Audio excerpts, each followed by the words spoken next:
Unacceptable. Rude. No. Have you ever done it?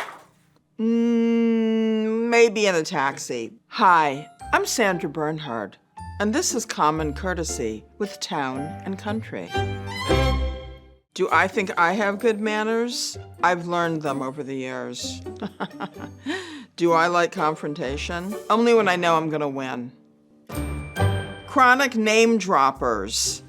Well, it's hard to really call people out on that now because it's usually on social media. So I figure why bother?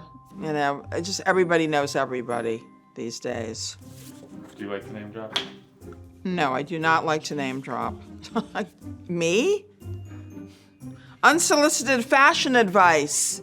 I mean, I try not to give it, and I certainly don't like to get it. Occasionally, my daughter will tell me that she doesn't like something, and I'll listen to her because why not? She's young and smart, and she's got good taste. She just might say, Mom, wear something tighter.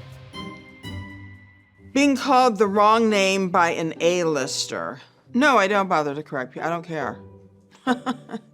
Well, I always get Sandra Bernhard because of Sandra Bernhard, who was, the actress of the turn of the last century. Although I don't have a T on the end of my name, so I'm always like, I just let it ride. Who cares? And having the name Sandra, often people call me Sandra or Sandra. But now I just go by Sandy anyway, so I've alleviated all the potential unhappiness and discomfort. Asking a comedian to say something funny is akin to asking a surgeon to remove a spleen on the street. Strangers who overshare. Well, I get that all the time because people know that I'm empathetic and open, and I don't mind it because a lot of time I think people just are right on the edge now more than ever. And if I can be a little, helpful and smoothing their emotions, what's 5 minutes of my time? Worst dress lists.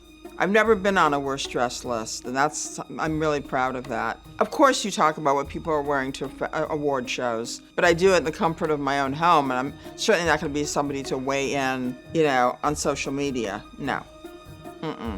But I don't think anybody cares anymore because anything goes. Getting served the wrong meal? I mean, unless I'm on a plane and they don't bring me my kosher dinner, I won't say anything. How can somebody bring you the wrong meal? Do you send it back? Well, I mean, if I ordered chicken piccata and they brought me a pork chop, I'd probably send it back, yeah. FaceTiming in public. Unacceptable. Rude. No. Have you ever done it?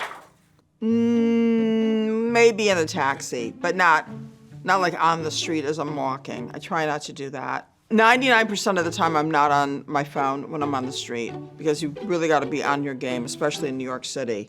Blocking someone on social media. I do that occasionally when people start responding to what I believe politically, but I'm like, why are you following me? And why do you care? And why are you interacting with me? You can do whatever you want. I'm not going to interact with you. So occasionally I'll block. And usually I let it go because then they just lose interest anyway. You never hear from them again. Getting a solo upgrade when traveling with someone. Ooh, that's tough. It's happened a couple of times. Once in a while when you're traveling, you're exhausted and you want to lay on a flat, chair, you're going to take it. I just pay for business class seats because I can't. That was the promise I made to myself after COVID. I will never sit and coach again. It's the name of my next book. What's your biggest pet peeve on planes? Obviously, when somebody's sitting next to you and they're obnoxious or watching a violent movie, and then you immediately start watching the movie with them, and you're like, why did you play this horrible movie? Spotting someone who clearly doesn't want to be seen. I mean, I don't think that happens very often for me because usually if I see somebody, they want to see me and I want to see them. So I don't think that's applicable to anything I've experienced. Belated birthday messages. Sometimes it just happens. I mean, I've had what I thought was the proper birthday date in my phone, and it turns out when I put it in, it was a day or two off, and it's better a little belated than not at all. Is there somebody you always forget? Yeah, my friend Vicky Lowe over in the UK. But I think I finally got her in the right date. It's in December. She's a Sagittarius, and she's a doll. And I promise, Vicky, I'll never forget it again. Someone insisting they've met you before. That's a good one. Well, of course that happens with me a lot because I might have met somebody and I don't remember, so I kind of go along with it. All the years I've been performing on the road, on a movie set, on on an airplane, I go, oh God, yeah, it's so great to see you again. I just play along. And what have I got to lose? Showing up in the same outfit as someone else.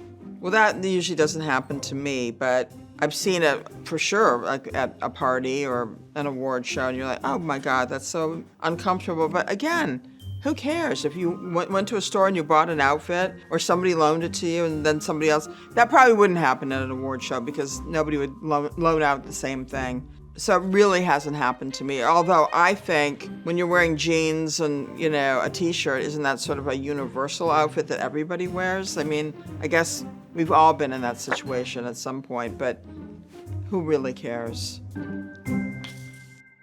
You don't seem like you're afraid of confrontation. No, I'm not. You can't be a performer and been up in front of the various, obnoxious people in the audience that I have and not be able to, hold your own. Nothing fazed me. Little does in the world we're living in. Thank you so much for watching, and make sure you check out my fabulous cover of Town and Country.